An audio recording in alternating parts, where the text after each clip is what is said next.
Welcome to morning bulletin. Andhra Pradesh ముఖ్యమంత్రి నారా చంద్రబాబు నాయుడు తన రాజకీయ జీవితంలో టెక్నాలజీ ప్రాధాన్యంపై చేసిన కృషిని మరోసారి గుర్తు చేసుకున్నారు. సీఎం అయిన ప్రారంభ రోజుల్లోనే టెక్నాలజీపై తన దృష్టి సారించానని, కానీ ఆ సమయంలో ఎవరికీ టెక్నాలజీ ప్రాధాన్యం అర్థం కాలేదని అన్నారు. అనేక దేశాలు పర్యటించిన సమయంలోనే భవిష్యత్ దిశగా కమ్యూనికేషన్ రంగంలో పెద్ద మార్పులు వస్తాయని గ్రహించానని తెలిపారు. ఆ రోజుల్లో మన దేశంలో 2 కమ్యూనికేషన్ వ్యవస్థలే ఉన్నాయని గుర్తు చేశారు. నేను మొబైల్ ఫోన్ గురించి మాట్లాడినప్పుడు విపక్షాల నుంచి విమర్శలు ఎదుర్కొన్నానని, కానీ కొంతకాలానికే కమ్యూనికేషన్ విప్లవం మొదలైందని అన్నారు. Here today, I am very proud of it. Why I am saying, I have seen so many countries at that time. India, we didn't move in that direction around 1991, only Bangalore, initial stage. Our communication sector was very, very primitive stage. Only 2 companies, BSNL, international connectivity, BSNL, domestic connectivity, both are public sector. Some of you may remember lightning call we used to get after 10 days. In 1889, I promised in my constituency electronic exchange. My opponents criticized me, how can you get electronic exchange? There are no phones here. Only 20-30 phones at the time in entire constituency. Again, when I spoke about cell phone, all politicians used to criticize me. There is no water, there is no power. Here is a man who is talking about cell phone, who wants cell phone. Can cell phone will give food or shelter? Like that they used to criticize me. And also I used to work with successive prime ministers to deregulate telecommunication sector. They didn't understand, they didn't do it. Ultimately, credit goes to Vajpayee ji. First time telecom sector was. Telangana MLC Teenmar Mallanna తన పదవికి రాజీనామాపై సంచలన వ్యాఖ్యలు చేశారు. ప్రజలే తన పరిపాలన పదవిపై తీర్పు ఇవ్వాలని కోరారు. ఎమ్మెల్సీగా తాను సరిగా పని చేయలేదని ప్రజలు చెబితే వెంటనే రాజీనామా చేయడానికి సిద్ధంగా ఉన్నానని స్పష్టం చేశారు. అయితే బీసీ వర్గాల కోసం శాసన మండలిలో నిలబడి పోరాడాలని ప్రజలు కోరితే ఎమ్మెల్సీ పదవిలో కొనసాగుతానని తెలిపారు. తన రాజకీయ ప్రయాణం మొత్తం ప్రజల విశ్వాసంపైనే ఆధారపడి ఉందని అన్నారు. నేను ఈ మేధావి వర్గం ముందు చెప్తా ఉన్నా, ఇక్కడ ఉన్నటువంటి ప్రజల ముందు చెప్తా ఉన్నా, నా పరిపాలన పైన, నా పదవి పైన ప్రజా రెఫరెండాన్ని కోరుతా అని చెప్పి తెలియజేస్తూ, మేధావులారా, నేను చేసినటువంటి పని నిజంగా మిమ్మల్ని మించినటువంటి తెలంగాణ సమాజం లేదు. మీరు చెప్పండి, తీన్మార్ మల్లన్న నువ్వు ఎమ్మెల్సీగా గెలిచిన దగ్గర నుంచి నువ్వు పని సరిగా చేయలేదు అనేటువంటి మీ సమాధానం చెప్పండి. ఇప్పుడు రాజీనామా చేయడానికి సిద్ధంగా ఉన్నా. అలాగే తీన్మార్ మల్లన్న నువ్వు చట్టసభల్లో ఉండి మా కోసం, మా వర్గాల కోసం, మా ఆలోచన కోసం నువ్వు పోరాడుతున్నావు కాబట్టి ఎమ్మెల్సీగా కొనసాగమని అదన్నా చెప్పండి. ఈ 2 మీ కాళ్ళ దగ్గర పెడుతున్న నిర్ణయం మీదే. బీజేపీ నిర్వహించిన తెలంగాణ విమోచన దినోత్సవంపై మంత్రి అడ్లూరు లక్ష్మణ్ తీవ్రంగా స్పందించారు. బీజేపీ ఎంఐఎం చీకటి ఒప్పందంతోనే యూపీ సహా పలు రాష్ట్రాల్లో కాంగ్రెస్ ఓడించారని ప్రశ్నించారు. పోరాడి భారతదేశంలో మన హైదరాబాద్, మన ప్రాంతాన్ని విలీనం చేసే సందర్భంలో సెప్టెంబర్ 17వ తారీఖు ప్రజాపాలన దినోత్సవం అని చెప్పేసి గౌరవ ముఖ్యమంత్రి రేవంత్ రెడ్డి గారి నేతృత్వంలో తెలంగాణ రాష్ట్ర 33 జిల్లాలకు సంబంధించినటువంటి కలెక్టరేట్లో అధికార పరంగా, లాంఛన పరంగా జాతీయ పతాకాన్ని ఆవిష్కరించి తెలంగాణ సాయుధ దళాల్లో పోరాటం చేసి వీరమరణం పొందినటువంటి ఆ మహనీయులకు ఘనంగా శ్రద్ధాంజలి గడిస్తూ మరి ఇంత గొప్పగా కార్యక్రమాన్ని రాష్ట్ర ప్రభుత్వం అధికార పరంగా చేసిన సందర్భంలో మరి భారతీయ జనతా పార్టీ మాట్లాడడానికి ఏం లేదు. ఈరోజు దేశంలో ఎంఐఎం, బీజేపీ ఎవరు పొత్తు? పరోక్షంగా ప్రత్యక్షంగా ఉత్తరప్రదేశ్లో కానీ, గతంలో జరిగిన ఎన్నికల్లో కానీ, ఇంకా ఇతర రాష్ట్రాల్లో ఎన్నికలు అయినప్పుడు, మహారాష్ట్రలో ఎన్నికలు జరిగినప్పుడు వీరు ఎంఐఎం మీ ఇంటర్నల్ చీకటి ఒప్పందంతో అక్కడ అభ్యర్థులను పెట్టి కాంగ్రెస్ పార్టీని ఓడగొట్టలేదా? అమిత్ షా ఎంఐఎం చీకటి ఒప్పందంతో ఈరోజు కేంద్రం ప్రభుత్వాన్ని నడుపుకుంటూ ఈరోజు రాష్ట్రానికి వచ్చిన కేంద్ర మంత్రులు రాష్ట్రంలో ఉన్నటువంటి తెలంగాణ విలీన దినోత్సవాన్ని కాంగ్రెస్ పార్టీ ఘనంగా నిర్వహించిన విషయం తెలిసిందే. ఈ సందర్భాన్ని కూడా రాజకీయ కోణంలోకి తేవడంపై భువనగిరి ఎంపీ చామల కిరణ్ కుమార్ రెడ్డి స్పందించారు. కాంగ్రెస్ పార్టీ ప్రజల భావోద్వేగాలను గౌరవిస్తూ విలీన దినోత్సవాన్ని ప్రతిష్టాత్మకంగా నిర్వహించిందని గుర్తు చేశారు. అయితే ఇలాంటి సందర్భాలను కూడా కేటీఆర్ రాజకీయ వాదనల కోసం ఉపయోగించడం తగదని వ్యాఖ్యానించారు. రాష్ట్రంలో ప్రజాపాలన దినోత్సవం, విలీన దినోత్సవం రెండింటినీ కాంగ్రెస్ సమానంగా గౌరవిస్తోందని చెప్పారు. పొద్దున్నే 118 మంది బలిదానాలు చేసుకున్న వాళ్ళ గురించి మాట్లాడుతూ రాష్ట్రంలో ప్రజాపాలన అందించే దిశగా ముందుకు పోవాలని మేము మాట్లాడుతుంటే, ఇంత మంచి శుభదినంన ఏదైతే మనం కొన్ని వందల మంది బలిదానాల మీద ఆ రోజు రజాకారులను నుంచి విముక్తి కల్పించితే ఈరోజు మనం స్వేచ్ఛా వాయువు పీల్చుకుంటున్నాము, ఆ రోజు ఈ రోజు ఏం మాట్లాడుకుంటున్నావు కేటీఆర్ గారు? ఏం ప్రచారం చేయదలుచుకున్నావు ఈరోజు చెప్పు నువ్వు? ఒకటి 8 మంది ఎంపీలు క్రాస్ ఓటింగ్ అయిందని చెప్తున్నావు వేగ్గా. ఏంటంటే నిన్నెవడో వాళ్ళ దగ్గర మ్యాడ్ ఫెలో మాట్లాడిందని చెప్పి ఈ ఫెలో మాట్లాడుతుండే. 2 లోకల్ బాడీ ఎన్నికలలో మాకు చిత్తశుద్ధి లేదని చెప్పే ప్రయత్నం చేస్తున్నాం. 3 ఎల్ఎన్టీ సంస్థ నష్టాల పాలైంది కాబట్టి ఎల్ఎన్టీ సంస్థ పారిపోతున్నారు. ఇవన్నీ ఏ ఆయంలో జరిగినాయి? 4 12,000 కోట్ల రూపాయల డ్రగ్స్ ర్యాకెట్ బస్ట్ అయింది అంటున్నాం. అది ఎప్పటి నుంచి నడుస్తుంది అక్కడ డ్రగ్స్ బిజినెస్? అక్కడ ఎప్పటి నుంచి ఈ ఫార్మా కంపెనీల ఈ డ్రగ్స్ తయారీ నడుస్తుంది? 10 ఏళ్ల నుంచి నడుస్తుంది. ఒక్కసారి వెరిఫై చేసుకోవాలి. తెలంగాణ ప్రజలకు ఏది చెప్పినా నమ్ముతారు. మేము వచ్చినాం కాబట్టే కేసులు పెరుగుతున్నాయి. ఈరోజు ఎందుకు పెరుగుతున్నాయి? మీరు విచ్చలవిడిగా డ్రగ్స్ ని హైదరాబాద్ లో పెడ్లర్స్ పబ్ల ముందు క్లబ్ల ముందు మీరు ప్రమోట్ చేసిరు కాబట్టి మేము వచ్చినాక వాళ్ళని పట్టుకున్నప్పుడు ప్రవీణ్ కుమార్ ఎవరు ఐపీఎస్ ఆఫీసర్ ఉన్న ప్రవీణ్ కుమార్ చెప్తుండ్రు కేసులు పెరిగినాయి. కేసులు ఎందుకు పెరుగుతాయి? పోలీస్ ఆఫీసర్ గారు దొంగలను పట్టుకుంటే కేసులు పెరుగుతాయి. మరి దొంగల్ని ఎవరు తయారు చేసిర్రు? మన హయాంలో దొంగల్ని తయారు చేసిర్రు, మన హయాంలో డ్రగ్ పెడ్లర్లను తయారు చేసిర్రు, మన హయాంలో విచ్చలవిడిగా డ్రగ్స్ ని హైదరాబాద్ నగరంలో 7th క్లాస్ పిల్లగాని కాంచి మొదలు పెట్టించేటువంటి దందా మీరు మొదలు పెడితే దాన్ని స్వీప్ చేసే ప్రక్రియలనే కేసులు పెరిగినాయి. ఎవడన్నా జ్ఞానం ఉన్నోడు ఏమంటాడు? కేసులు ఎందుకు పెరుగుతాయి? పట్టుకుంటే కేసులు పెరుగుతాయి, వదిలిపెడితే కేసులు తగ్గుతాయి. మీ హయాంలో మొత్తం వదిలిపెట్టిర్రు, మా హయాంలో పట్టుకున్నాం. అదొక అంశం మాట్లాడినాం. 4వ అంశం. 5వ అంశం సీఎం సెక్రటేరియట్కి రావట్లేడని మాట్లాడినాం. అది మీరు, అది కేసీఆర్ కుమారుడు కేటీఆర్ సీఎం సెక్రటేరియట్కి వచ్చేదాని గురించి, సీఎం ప్రజాపాలన అందించేదాని గురించి ఇక నువ్వే మాట్లాడితే ఎవడే వేరే వాళ్ళకి అవకాశం ఏముంటది మాట్లాడడానికి? ఇక ఎవరి గురించి మాట్లాడాలి ఇప్పుడు మనం? కాళేశ్వరం ప్రాజెక్టు ప్రాధాన్యం గురించి మాజీ మంత్రి ఎమ్మెల్యే గంగుల కామెంట్ చేశారు. సమైక్య పాలనలో దుర్భరంగా ఉన్న రైతుల జీవితాల్లో వెలుగులు నింపింది కాళేశ్వరం ప్రాజెక్టేనని ఆయన పేర్కొన్నారు. ఒకప్పుడు కరువు గడ్డగా పేరు పొందిన భూములను ఈ ప్రాజెక్ట్ సిరిధాన్యాల గడ్డగా మార్చిందని గుర్తు చేశారు. కేసీఆర్ తీసుకున్న చారిత్రాత్మక నిర్ణయం వల్లే తెలంగాణ రైతులకు నీరందిందని, సాగునీరు సమస్యల నుంచి విముక్తి లభించిందని వివరించారు. కాళేశ్వరం ప్రాజెక్టు రూపకల్పన నిర్మాణం ద్వారా లక్షలాది ఎకరాలు పచ్చని పంటలతో కలకలలాడుతున్నాయని చెప్పారు. రాత్రి 12:30 తర్వాత మేము ఊరంతా ప్రశాంతంగా ఉన్నప్పుడు గోదావరి సప్పులు వినబడుతుండే, గోదావరి ప్రవహించే సప్పులు వినబడుతుండే. మా ఊరికి 1 కిలోమీటర్ దూరం ఉంటుండే, కానీ ఏ రోజు కూడా మా ఊరు దగ్గర గోదావరి ఆగలే. మా ఊరు దగ్గర కాదు, పోచంపాడు నుంచి ధవళేశ్వర దగ్గర ఎక్కడా మనకు గోదావరి ఆగలే. చెవులకు వినబడుతుండే, కానీ ఏ రోజు కూడా మాకు ఒక్క బొట్టు కూడా అందించే పరిస్థితి లేకుండే. మరి మా ఊరికి ఎక్కడి నుంచి రావాలంటే శ్రీరామ్ సాగర్ ప్రాజెక్టు నుంచి D83 కెనాల్ ద్వారా మాత్రమే మా ఊరికి రావాలి. అది ఒకటే పంట. రాత్రి 10 తర్వాత మా ఇళ్ళకి వెళ్ళి అందరూ గుదుపలు పట్టుకుని పోతురు, కట్టెలు. ఎటు పోతుర్రు నాన్న అంటే మన ఊరు నీళ్లు పక్క మలుపుకోతురని చెప్పేసి పొద్దున వచ్చే వారికి అందరికి తలకాయ పుర్రలు పలుకొట్టుకుని వద్దురు. మా కళ్ళ ముందు చూద్దాం, మన ఊరు వాళ్ళు తీసుకుపోతారా, వాళ్ళ ఊరు నీళ్లు మన నీళ్లు అని చెప్పేసి ఆ ఒక్క పంటకు వచ్చే D83 టైలెంట్ వాటర్ కూడా కొట్టుకొని తలకాయలు వాళ్ళు కొడితే 2 గ్రామాల కూడా ఒక్క పంట కూడా పండని పరిస్థితి నా కళ్ళ ముందు చూసాం. మేము మా భూములన్నీ కూడా బీడు భూములుగా మార్చుకున్నాం. మా భూములు కూడా బీడు భూములుగా మారిపోయింది. తెలంగాణ వస్తుందో రాదో ఈ నీళ్ళు ఆగుతలేని పరిస్థితి నుంచి ఈరోజు గొప్పగా మా కళ్ళ ముందే ఈరోజు నీళ్ళు. మా జయశెట్టి గారు ఒక తప్పు చెప్పారు. మొదటి నీళ్ళు మాకే వచ్చినాయి కాదు, మొదటి నీళ్ళు మాకు వచ్చినాయి. ఫస్ట్ ఎల్లంపల్లిలో మేడిగడ్డలో నీళ్లు ఎత్తేసి సుందిళ్ళకి వస్తాయి.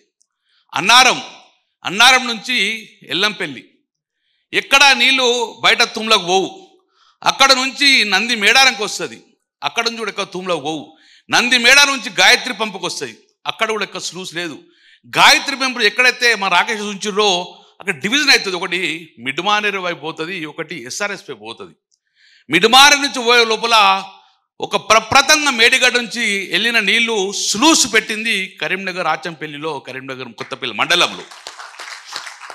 ఆ రోజు కూడా మొట్టమొదటి నీళ్లు ఆ తూము ద్వారా ఆచంపల్లి నుంచి నాగులమల్లికి వస్తే ఆ రోజు కేసీఆర్ గారి పెద్ద పెద్ద కటౌట్స్ అని ఆ నీళ్ళల్లో ముంచుకున్నారు. మేము పోతే మమ్మల్ని ఆ నీళ్ళలో ముంచారు. కేసీఆర్ ప్రత్యక్ష చూశారు ఆ రోజు. అంటే మొదటి డ్రా వాటర్ చేసింది ఎక్కడంటే కొత్తపల్లి మండలంలో. ఎందుకంటే అంతకుముందు కొత్తపల్లి మండలంగా కృత్రిమంగా వారు ఎడారిగా మార్చుకున్నారు. నీళ్లు లేక ఇక పంటలు పండాయని చెప్పేసి మొత్తం గ్రానైట్ ఇండస్ట్రీకి ఇచ్చేసి కృత్రిమంగా ఎడారిగా మారిన పరిస్థితిలో ఆ రోజు మొత్తం నీళ్ళు వచ్చినాయి. ఇప్పుడు 9 గ్రామాల గుణంగా భూమికి బరవెంత పంట పండించిన ఘనత ఈరోజు మేడిగడ్డ ప్రాజెక్ట్ అది మా కళ్ళ ముందు కనబడుతుంది. ఆ రోజు కాళేశ్వరం ప్రాజెక్టు విషయంపై సీఎం రేవంత్ రెడ్డిపై ఎమ్మెల్యే తీవ్ర స్థాయిలో విమర్శలు గుప్పించారు. వనకచర్ల కోసమే కాళేశ్వరం ప్రాజెక్టుపై కుట్రలు చేస్తున్నారని ఆరోపించారు. రేవంత్ రెడ్డి చంద్రబాబు నాయుడు ఏజెంట్గా వ్యవహరిస్తున్నారని వ్యాఖ్యానించారు. ఎవరు ఎంత కుట్రలు చేసినా కాళేశ్వరం ప్రాజెక్టు ఆగదని, ఇంకా 3 ఏళ్లలో రాష్ట్రంలోని ప్రతి ఎకరానికి నీళ్లు అందుతాయని స్పష్టం చేశారు. తెలంగాణ రైతుల భవిష్యత్తు కోసం ఈ ప్రాజెక్టు నిర్మాణం చేపట్టినట్లు గుర్తు చేశారు. ఇవాటి కూడా రెండవది, ఉత్తమ్ కుమార్ రెడ్డి గారికి ఏం అర్థం కాదు. కొద్దిగానే అయితే అర్థమవుతుంది అదే మొత్తం అని చెప్పేసి అని అనుకుంటాడు. అది దురదృష్టం. మాకు మిత్రులే కానీ ఆయనకి అర్థం కాదు అని ఏదో మాట్లాడుతుంటారు. వీళ్ళైతే కోపం వస్తుంటుంది అంతే. కాబట్టి సభలో కానీ బయట కానీ చూసినట్లయితే కొద్దిగానే ఏదో 1% నేర్చుకుంటారు, 100% వచ్చిందని చెప్పేసి తృప్తి పడిపోతుంటారు. తెలంగాణకు అన్యాయం చేస్తున్న కాంగ్రెస్ పార్టీలో ఇవాళ రేవంత్ రెడ్డి మొట్టమొదలైతే మిగతా వాళ్ళందరూ కూడా ఇవాళ కళ్ళున్న కబోదుల్లాగా చేస్తూ ఉన్నారు. ముఖ్యమంత్రిగా కేసీఆర్ గారు ఉన్నప్పుడు ఒక మాట చెప్పిండ్రు. ఆనాడు కిరణ్ కుమార్ రెడ్డి ఒక జీవో ఇస్తే కృష్ణలో మనకు లేదు 299 TMCA ఉన్నదని చెప్పేసి పాలమూరు రంగారెడ్డికి నీళ్ళు ఎక్కడొస్తాయని చెప్తే ఆ జీవోలు వెతికి తీసి ఆ జీవో కిరణ్ కుమార్ రెడ్డిది ఇస్తే ఒకటే మాట అన్నారు, ఏ జీవోలో ఏం లేదా, మొత్తం కూడా ఇలా పైసలు కేటాయించలేదు, ఇంకోటి లేదంటే నీళ్ళు కేటాయించినట్లు ఉందా అని చూడమన్నారు. ఉన్నది ఉంటే నువ్వు కట్టవే అని చెప్పేసి దాన్ని బేస్ చేసిలో కట్టినాం. కట్టిన తర్వాత ఎట్లా ఉంటుంది, ఇన్ఫ్రాస్ట్రక్చర్ అయిపోయింది. ప్రాజెక్ట్ కట్టిన తర్వాత పంచాయతీ పెద్దవాళ్ళ దగ్గర పోతే అరే కట్టిన దాన్ని ఎందుకు వద్దంటారా అని చెప్పేసి అని అంటారు. ఆ చిన్న లూప్ హోల్ తీసుకొని అంటే అది జీవో ఇచ్చిన వాళ్ళు కావాలని చెప్పేసి తెలంగాణ సమాజం పోరాటం చేస్తుంటే తప్పనిసరి పరిస్థితుల్లో కిరణ్ కుమార్ రెడ్డి రంగారెడ్డి పాలమూరుకి జీవో ఇస్తే ఆ జీవోని బేస్ చేసుకొని ఇవాళ మొత్తం పాలమూరు రంగారెడ్డికి 2 TMCలో కూడా కావాల్సిందని చెప్పేసి కట్టింది. ఆ జీవో తీసుకొని చివరికి చేయలేదు ఏంటంటే పైన మనం ఉన్నాం కాబట్టి ఖచ్చితంగా మనం కట్టుకున్న నీళ్లు తెచ్చుకుంటామని. అదేవిధంగా గోదావరిలో 3వ TMC కూడా మనకు 1000 TMCలు ఉన్నాయి కాబట్టి ఖచ్చితంగా 3వ TMC మొదలు పెట్టినట్లయితేనే కింద వాడు ఏమైనా చేసుకునే ఉద్దేశంతో ఎవరు అడ్డుపడ్డా ఇవ్వాలి కాదు భవిష్యత్ తరాలకు అవసరం అని చెప్పేసి 3rd TMC కూడా తీసుకొని వచ్చాను. 3rd TMCకి పనులు మొదలు పెట్టిండ్రు, పని మొత్తం కూడా చేసిండ్రు. కాబట్టి ఇది దయచేసి మన ఎక్కడ మిస్ అవుతున్నామంటే కాళేశ్వరం ప్రాజెక్ట్ని మన నాయకులు కార్యకర్తలు కూడా చాలామంది ఇంకా అవగాహన చేసుకోలే. వాళ్ళకి అవగాహన చేయాల్సిన పని బాధ్యత యావత్తు నాయకులు కార్యకర్తలు కూడా తీసుకోవాలి. ముందు మనం అవగాహన చేసుకోవాలి. వీలైతే మన ప్రాంతం నుంచి వెళ్ళి బస్సులు వెళ్ళి దాన్ని చూసి దాన్ని అర్థం చేసుకొని గ్రామాల్లో ఉండే ప్రతి వాళ్ళు కూడా మనం అర్థం చేయాల్సిన బాధ్యత ఉన్నది. అది కొంత మన 33 జిల్లాలలో ఒక పని రామన్న ఆ రోజు చెప్పి మొత్తం మీద హరీష్ అన్న మొత్తం కూడా మీటింగ్ ద్వారా కొంత అయింది.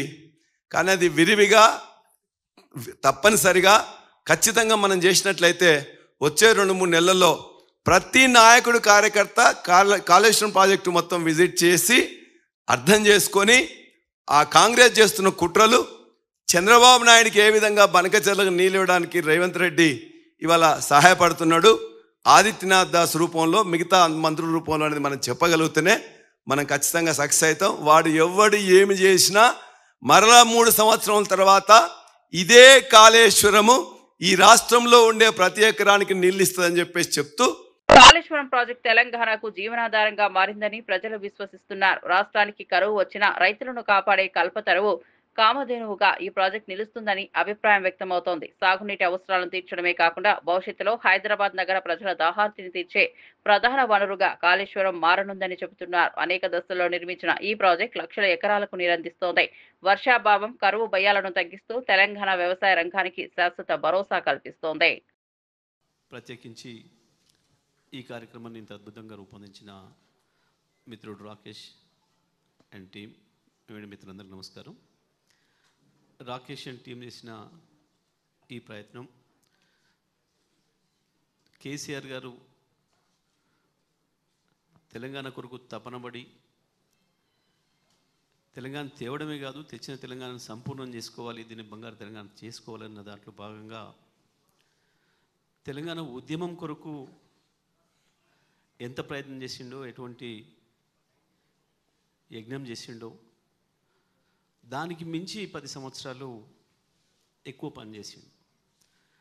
ఉద్యమ సందర్భంలో రోజుకు 14-16 గంటలు పనిచేస్తే ముఖ్యమంత్రి బాధ్యతలు వచ్చిన తర్వాత రోజుకు 18-20 గంటలు కూడా పనిచేశారు. ప్రత్యేకించి కాళేశ్వరం నిర్మాణాన్ని ప్రతిరోజు తన టేబుల్ మీద నుంచి పర్యవేక్షిస్తూ ఆ ప్రాజెక్టుల నిర్మాణం జరుగుతున్న ప్రతి చోట నుంచి అక్కడ సీసీ కెమెరాలు పెట్టి ఎక్కడ ఏ రోజు ఎంత పని జరిగింది, అక్కడ ఏదైనా ఒక లారీ ఆగిపోతే కూడా ఇక్కడి నుంచి చూసి అక్కడ పలానా చోట లారీ ఆగింది, గంట సేపు అయింది, అది ఎందుకు కదులుతలేదు, ఖరాబ్ అయిందా, పని జరుగుతుందా లేదా.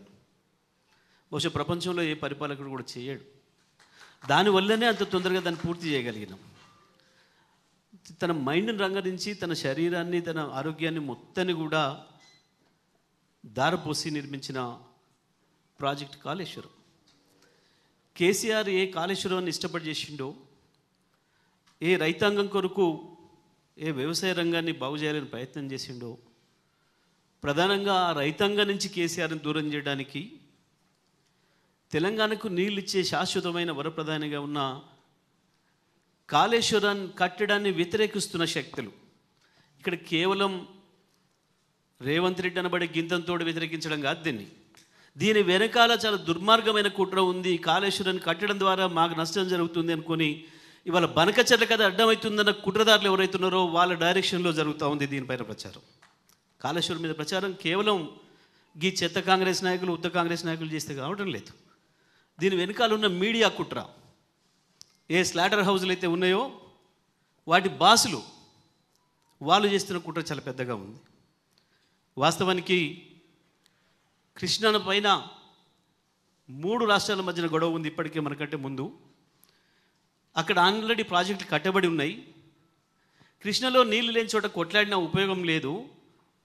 ఏ పద్ధతులనైతే వాళ్ళు పోతిరెడ్డిపాడును అడ్డగోలుగా పెంచుకొని కృష్ణ నీళ్లను దోసుకుపోయే ప్రయత్నం చేసినరో, మనకు అంతకు మించిన అద్భుతమైన అవకాశం ఉంది, ఇక్కడే ఉంది, కాళేశ్వరం దగ్గరే ఉంది అని చెప్పి దాన్ని దొరకబట్టి దానితోని తెలంగాణను శాశ్వతమైన కరువు ముక్తిగా చేయాలన్న ఆలోచనతో కేసీఆర్ గారు తీసుకొచ్చిన ఈ ప్రాజెక్టును కేవలం గోదావరి పైన మీరు ఎట్టి పరిస్థితి. మాజీ ఎమ్మెల్యే జక్కంపూడి రాజా విద్య, వైద్యం రంగాల్లో పేదల కోసం చేపట్టిన పథకాలపై స్పందించారు. పేద ప్రజలకు అండగా నిలవాల్సిన బాధ్యత ప్రభుత్వానిదేనని, ఈ దిశగా మాజీ ముఖ్యమంత్రి వైఎస్ రాజశేఖర రెడ్డి చారిత్రాత్మక నిర్ణయాలు తీసుకున్నారని గుర్తు చేశారు. అప్పట్లోనే ఫీజు రీయింబర్స్మెంట్, ఆరోగ్యశ్రీ వంటి పథకాలను శ్రీకారం చుట్టారని వివరించారు. ఆ సమయంలో వరకు ఎవరు ఇలాంటి పథకాలపై ఆలోచించలేదని వ్యాఖ్యానించారు. అనంతరం వైఎస్ జగన్ ఈ పథకాల పరిధిని మరింత విస్తరించి పేదలకు లబ్ధి చేకూర్చారని తెలిపారు. అయితే ముఖ్యమంత్రి చంద్రబాబు నాయుడు ఇప్పుడు ఆ పథకాలను గంగలో కలిపి పేదలకు పెద్ద దెబ్బ కొట్టారని విమర్శించారు. అప్పుల బారిన పడేటటువంటి కారణాలని తన పాదయాత్రలో దగ్గర నుంచి చూసి గమనించి పేదవాడికి భరోసానివ్వాలి, వారు అప్పులు పాలయ్యేటటువంటి పరిస్థితి, ఆత్మహత్యలు చేసుకునేటటువంటి పరిస్థితి ఉండకూడదు అనేటువంటి ఆలోచన చేసి విద్య, వైద్యం విషయంలోనే ప్రధానంగా పేదవాడికి అండగా నిలబడాల్సినటువంటి బాధ్యత ప్రభుత్వానిది. అది పేదవాడి యొక్క హక్కు అని భావించినటువంటి రాజశేఖర రెడ్డి గారు ఆవేళ యావత్ ప్రపంచ దేశాలలో ఉన్నటువంటి ఇతర ప్రభుత్వాలు పాలకులు మన వైపు చూసేటట్టుగా ఫీజు రియంబర్స్మెంటు, ఆరోగ్యశ్రీ అనేటువంటి గొప్ప పథకాలకి శ్రీకారం చుట్టారు. బహుశా ఏ ఒక్కరి మదిలో అటువంటి ఆలోచన కూడా తట్టుండకపోవచ్చు. అది కేవలం రాజశేఖర రెడ్డి గారి యొక్క ఆలోచనే ఎందుకు అయ్యింది అని అంటే, ఒక గొప్ప సాహసోపేతమైనటువంటి నిర్ణయం ద్వారా ఆవేళ ఉమ్మడి రాష్ట్రంలో పాదయాత్రను నిర్వహించి ఎన్నికల ముందు మెగా డిఎస్సీ 20 లక్షల ఉద్యోగాలు, జాబ్ క్యాలెండర్ అంటూ హామీలు ఇచ్చిన కూటమి నేతలపై ఎమ్మెల్సీ పర్వతిరెడ్డి చంద్రశేఖర్ రెడ్డి విమర్శలు గుప్పించారు. 16 నెలల కాలంలో డిఎస్సీ అభ్యర్థులు నడిపిస్తూ మోసం చేశారని ఆరోపించారు. నియామక ప్రక్రియలో ఆలస్యం చేస్తూ అభ్యర్థులకు అపాయింట్మెంట్ ఆర్డర్ ఇవ్వకుండా ముప్పు తిప్పలు పెట్టారని అన్నారు. మెరిట్ విద్యార్థులు తీవ్రంగా నష్టపోయారని, వారి భవిష్యత్తుతో ప్రభుత్వం మాట్లాడుతోందని పేర్కొన్నారు. సిబిఎస్ఈలో చదివిన విద్యార్థులకు టెట్ రాయించిన తర్వాత సిబిఎస్ఈ వారిని అనర్హులుగా ప్రకటించడం అన్యాయమని విమర్శించారు. ఇలాంటి నిర్ణయాలతో చదువుకున్న ప్రతిభావంతులు యువత నిరుత్సాహానికి గురవుతున్నారని ఎమ్మెల్సీ పర్వతిరెడ్డి చంద్రశేఖర్ రెడ్డి ఆగ్రహం వ్యక్తం చేశారు. 3 నెలల సమయం కనుక వీళ్ళకి ఎగ్జామినేషన్స్ కనిపిస్తే వీరందరూ కూడా 3 నెలలు కార్పొరేట్ ఇన్స్టిట్యూషన్స్ కి రాకుండా సెలవులు పెట్టి ఎగ్జామినేషన్స్ కి ప్రిపేర్ అవుతామన్న ఆలోచనతో ఈ కార్పొరేట్ ఇన్స్టిట్యూషన్స్ గవర్నమెంట్ మీద ఒత్తిడి చేసి వారికి ఆ 3 నెలల సమయం ఇవ్వము, కేవలం 45 రోజులు మాత్రమే సమయం ఇస్తాము. ఈ 45 రోజుల లోపలే మీరు డిఎస్సికి ప్రిపేర్ అయ్యి ఎగ్జామ్స్ రాసుకోవాలని చెప్పి సుమారుగా 4 లక్షల మంది ప్రిపేర్ అయ్యే సందర్భంలో కేవలం 45 రోజుల సమయం ఇచ్చి వారు నెత్తి నోరు కొట్టుకొని మాకు 3 నెలల సమయం అన్న ఇవ్వండి, మేము మొత్తం సిలబస్ అంతా ప్రిపేర్ కావాలంటే మాకు 3 నెలల సమయం పడుతుంది, మేము ఎక్కడికైనా కోచింగ్ తీసుకోవడానికన్నా వెళ్ళాలన్నా కూడా మాకు ఆ సమయం కావాలని వారు ఎంత ప్రాధాయపడినా కూడా ఈ కార్పొరేట్ విద్యా సంస్థలకు లొంగి కేవలం 45 రోజుల్లో ఎగ్జామ్స్ పెట్టేసి దాన్ని పూర్తి చేయడం కూడా జరిగింది. 22 సెషన్స్లో ఎగ్జామ్స్ కూడా పెట్టినారు. అదేవిధంగా ఇంకొక ప్రధానమైనటువంటి ఇష్యూ, వీళ్ళు 22 సెషన్స్లో ఎగ్జామ్స్ పెట్టినారు. పక్కన తెలంగాణ కానీ బీహార్లో కానీ ఆఫ్లైన్లో ఒకే రోజు ఎగ్జామ్ని కంప్లీట్ చేసి వారందరికీ కూడా రిజల్ట్ కూడా ఇవ్వడం జరిగింది. మన దగ్గర 22 సెషన్స్లో ఎగ్జామ్స్ పెట్టిన దానివల్ల నార్మలైజేషన్ అనే ఒక ప్రక్రియను తీసుకొని వచ్చినారు. ఎప్పుడు కూడా మన రాష్ట్రంలో ఎన్నో డిఎస్సీలు జరిగినాయి, ఏ డిఎస్సీలో కూడా ఇలాంటి ప్రాసెస్ లేదు. ఈ నార్మలైజేషన్ ప్రాసెస్ వల్ల ఎంత అన్యాయం జరిగిందన్నది నేను మీ దృష్టికి తీసుకొని వస్తా ఉన్నాను. నార్మలైజేషన్ ప్రాసెస్ అంటే డిఫరెంట్ సెషన్స్లో ఎగ్జామ్స్ జరుగుతూ ఉంటాయి. ఒక సెషన్స్లో యావరేజ్ మార్క్స్ తగ్గొచ్చు, ఇంకొక సెషన్స్లో యావరేజ్ మార్క్స్ పెరగచ్చు, వేరే పేపర్లు ఇస్తాయి. దానికి ఏం చేసినారంటే తక్కువ యావరేజ్ వచ్చినప్పుడు ఈ పేపర్ కష్టంగా ఉంటుంది, అందుకని యావరేజ్ మార్క్స్ తగ్గినాయని చెప్పి వాళ్ళ ఇష్ట ప్రకారం వీళ్ళకి మార్కులు గవర్నమెంట్ పెంచేసింది. కానీ యాక్చువల్గా యావరేజ్ మార్క్స్ ఎందుకు తగ్గినాయి అంటే కొన్ని సెషన్స్లో కొన్ని దగ్గరలో అంటే తమిళనాడులో ఉన్నటువంటి వాళ్ళు కానీ, అదేవిధంగా కర్ణాటకలో ఉన్నటువంటి వాళ్ళు కానీ, ఒరిస్సాలో ఉంటున్నటువంటి వాళ్ళు కానీ, మహారాష్ట్రలో ఉన్నటువంటి వాళ్ళు కానీ వారందరూ కూడా మన స్టేట్లో బార్డర్ డిస్ట్రిక్ట్స్లోకి వచ్చి ఊరికి అటెంప్ట్ చేయడం అంటే డిఎస్సి అక్కడ కూడా వెళ్ళి మేము డిఎస్సి అటెంప్ట్ చేస్తాం, మాకు ఒక ఎక్స్పీరియన్స్ వస్తుందన్న ఉద్దేశంతో వారందరూ కూడా అప్లై చేసినారు. చుట్టుపక్కల ఉండే ఉర్దూ మీడియా వాళ్ళు కానీ వీళ్ళందరూ కూడా అక్కడ అప్లై చేసినందువల్ల ఆ సెషన్స్లో వాళ్ళు కనుక పడితే వాళ్ళు ఏదో నార్మల్గా ప్రిపేర్ కావడం. ఇంకొకటి కూడా ఇంగ్లీష్ మీడియం చదువుతున్న వాళ్ళందరినీ కూడా ఒకే సెషన్స్లో వేసినటువంటి పరిస్థితి ఉంది. వారందరూ కూడా ఎక్కడో ఒక దగ్గర సాఫ్ట్వేర్ ఉద్యోగాలు చేసుకుంటా కేవలం వస్తే వస్తుంది పోతే పొద్దులే అని చెప్పి ఆ ఇంగ్లీష్ మీడియం చదివిన వాళ్ళంతా కూడా వచ్చి రాస్తే వాళ్ళు చదివిన వాళ్ళు కానీ వీరందరికీ కూడా ఏ సెషన్స్లో అయితే పడ్డారో ఆ సెషన్స్లో యావరేజ్ మార్క్స్ తగ్గిపోయినాయి. ఆ సెషన్ మెడికల్ కాలేజీల అంశంపై వైఎస్ఆర్ కాంగ్రెస్ పార్టీ ప్రధాన కార్యదర్శి ఎస్వి సతీష్ రెడ్డి తీవ్ర వ్యాఖ్యలు చేశారు. మెడికల్ కాలేజీల ఘనత తనదే అని చెప్పుకుంటున్న చంద్రబాబు నిజానికి విజనరీ కాదని విమర్శించారు. రాష్ట్రంలో 17 ఏళ్ల వైద్య కళాశాలను తెచ్చింది జగన్ నాయకత్వమేనని, ఇది నిజమైన విజన్ అని వివరించారు. అయితే చంద్రబాబు ఆ కళాశాలలను ప్రైవేట్ కు అమ్మేయాలనే ఆలోచనలో ఉన్నారని ఆరోపించారు. ప్రజల సమస్యల కంటే చంద్రబాబు నిర్లక్ష్యం చూపుతుంటే ఉప ముఖ్యమంత్రి పవన్ కళ్యాణ్ మాత్రం సినిమాలు చేసుకుంటూ కాలం గడుపుతున్నారని విమర్శించారు. ఒక్క ప్రభుత్వ మెడికల్ కాలేజ్ కూడా నువ్వు తీసుకొని రాలేదు అనేటువంటి విషయాన్ని నీకు గుర్తు చేస్తున్నా. ఎవరైనా ప్రభుత్వ మెడికల్ కళాశాలలు ఈ రాష్ట్రానికి తెచ్చారంటే ఆ యొక్క ఘనత ఒక్క జగన్మోహన్ రెడ్డికి అని గుర్తుపెట్టుకోండి. 17 మెడికల్ కాలేజీలు ప్రభుత్వ పరంగా ప్రభుత్వ మెడికల్ కాలేజ్ తెచ్చినటువంటి ఘనత జగన్మోహన్ రెడ్డి గారిది. అతడు ఒక విషనరీ. జగన్మోహన్ రెడ్డి గారు ప్రజల మనిషి. ప్రజలకు ఏం చేస్తే మేలు జరుగుతుందని ఆలోచన చేసి ఒక రకంగా ఇక్కడటువంటి డాక్టర్లు కావాలనే వాళ్ళకందరికీ కూడా సీట్లు వచ్చే రకంగా ప్రతి ఒక్క జిల్లా హెడ్ క్వార్టర్స్లో ఒక మెడికల్ కాలేజ్ ఉండాలా? మెడికల్ కాలేజ్ వస్తే మెడికల్ కాలేజ్తో పాటు ఖచ్చితంగా ఒక సూపర్ స్పెషాలిటీ హాస్పిటల్ ఉండాలా? సూపర్ స్పెషాలిటీ హాస్పిటల్ వస్తే అనేక మంది డాక్టర్లు, అనేక మంది కథ వస్తుంది కాబట్టి ఆ హెడ్ క్వార్టర్స్ ఆ ఊరికి. రాష్ట్ర ఆర్థిక పరిస్థితులపై బాపట్ల జిల్లా వైఎస్ఆర్ కాంగ్రెస్ పార్టీ అధ్యక్షుడు మేరుగు నాగార్జున తీవ్ర వ్యాఖ్యలు చేశారు. మా ప్రభుత్వం 5 ఏళ్ల కాలంలో తీసుకున్న అప్పు మొత్తం 3,32,000 కోట్లుగా ఉందని వివరించారు. అయితే చంద్రబాబు కేవలం 15 నెలల పాలనలోనే 1,79,000 కోట్ల భారీగా అప్పు చేశారని ఆరోపించారు. ప్రజల అవసరాలకు మించిన ఖర్చులు, అనవసర వ్యయాలు చేసి రాష్ట్రాన్ని అప్పుల బారిగా పడేశారని విమర్శించారు. వైఎస్ఆర్ కాంగ్రెస్ ప్రభుత్వం అభివృద్ధి, సంక్షేమాన్ని సమన్వయం చేస్తూ ఖర్చు చేసిన చంద్రబాబు పాలనలో మాత్రం అప్పులు అభివృద్ధి లేకుండా పెరిగిపోయాయని పేర్కొన్నారు. అనపర్తి నియోజకవర్గ వైఎస్ఆర్ కాంగ్రెస్ పార్టీ సమన్వయకర్త, మాజీ శాసనసభ్యులు డాక్టర్ సత్య సూర్యనారాయణ రెడ్డి రేషన్ దందాపై తీవ్రంగా స్పందించారు. కోట్ల రూపాయల గోల్మాల్ జరుగుతుంటే స్థానిక ఎమ్మెల్యే మౌనం ఎందుకని ప్రశ్నించారు. పేదల పౌష్టికాహారానికి ప్రభుత్వం అందించే బియ్యం బ్లాక్ మార్కెట్ కి మళ్లిపోతోందని ఆరోపించారు. గతంలో జగన్ ప్రభుత్వం వృద్ధులు, కూలీలు, కార్మికులు ఇబ్బందులు పడకుండా ఇంటింటికి రేషన్ వాహనాల ద్వారా సరఫరా చేయగా కూటమి ప్రభుత్వం అధికారంలోకి వచ్చిన తర్వాత ఆ వాహనాలు రద్దు చేసిందని తెలిపారు. దీంతో పేదలకు రావాల్సిన బియ్యం బినామీల చేతిలో కిలోకు 18 రూపాయలకు కనిపెట్టి మార్కెట్లో అధిక ధరలకు విక్రయిస్తున్నారని వివరించారు. మీరు ఎంత ఇస్తున్నారు తెలుసా? 5 లక్షలు క్లోజ్ తగ్గించి కట్ చేసి పెన్షన్లు ఇస్తున్నారు. ఇప్పుడు ఇది మోసం కాదా?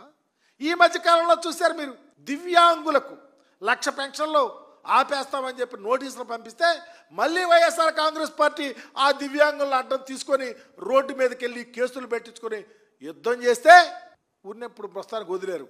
మీరు వచ్చిన తర్వాత 5 లక్షల పెన్షన్లు ఈ రాష్ట్రంలో తీసేస్తే దానికి ఏం సమాధానం చెప్తారు మీరు? ఇంట్లో ఎంతమంది ఉంటే అంతమందికి తల్లికి వందనం ఇస్తారని చెప్పారు. 15,000 రూపాయలు ఇస్తారని చెప్పారు. ఏ ఒక్క తల్లికైనా 15,000 రూపాయలు ఈ అకౌంట్లో ఈ 15 నెలల్లో పడిందని అడుగుతూ ఉంటాం. 7,000, 8,000, 9,000 అది మేము ఇచ్చిన ఒక్కళ్ళకే. మీరు ఇంకా ఎంత పచ్చి అబద్ధం అంటే 7 పిల్లలున్న తల్లి అకౌంట్లో 1,04,000 వేసే నేను అంటున్నారు మా ప్రభుత్వం వచ్చేటప్పటికి. గత ఏడాది మేము దిగిపోయే నాటికి మొత్తం కలిసి 7,21,918 కోట్లు, అంటే కరోనాను కూడా అధిగమించి, అంటే మా హయాంలో ఏటా.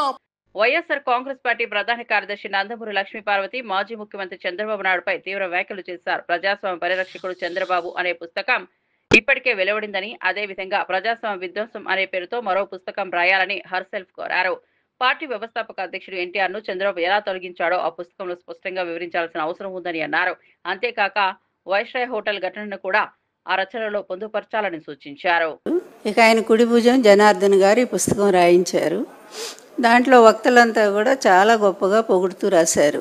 ఎన్టీఆర్ గారు ఒక గొప్ప విశ్వపురుషుడని, అదేవిధంగా చరిత్ర సృష్టించిన మహానుభావుడని, ఇదంతా ఓకే, బాగానే ఉంది. కానీ వీళ్ళు అదే పుస్తకాన్ని కంటిన్యూ చేస్తూ 94 ప్రజాస్వామ్య విధ్వంసం అనే పేరుతో పుస్తకం రాస్తే బాగుంటుంది అనేది నా అభిప్రాయం తెలియజేస్తూ ఉన్నాను నేను.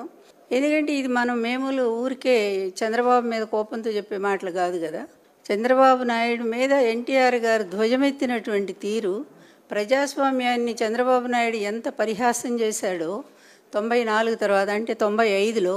అదేవిధంగా ఎవరైతే ఈ తెలుగుదేశం పార్టీ వ్యవస్థాపక అధ్యక్షుడో ఆయనే 26వ తారీఖున, ఆగస్టు 26వ తారీఖున మరి పార్టీ అధ్యక్ష పదవి నుంచి స్వయంగా చంద్రబాబు నాయుడు గారు తొలగించి మరి ఆయనే అధ్యక్షుడిగా అనౌన్స్ చేసుకున్నటువంటి ఆ చరిత్ర కూడా వీళ్ళు రాస్తే చాలా బాగుంటుంది, కంటిన్యూగా బాగుంటుంది. అయ్యా బాబు, రచయితకి నేను చెప్తా ఉన్నాను, అలాగే జనార్దన్ గారికి కూడా చెప్తా ఉన్నాను.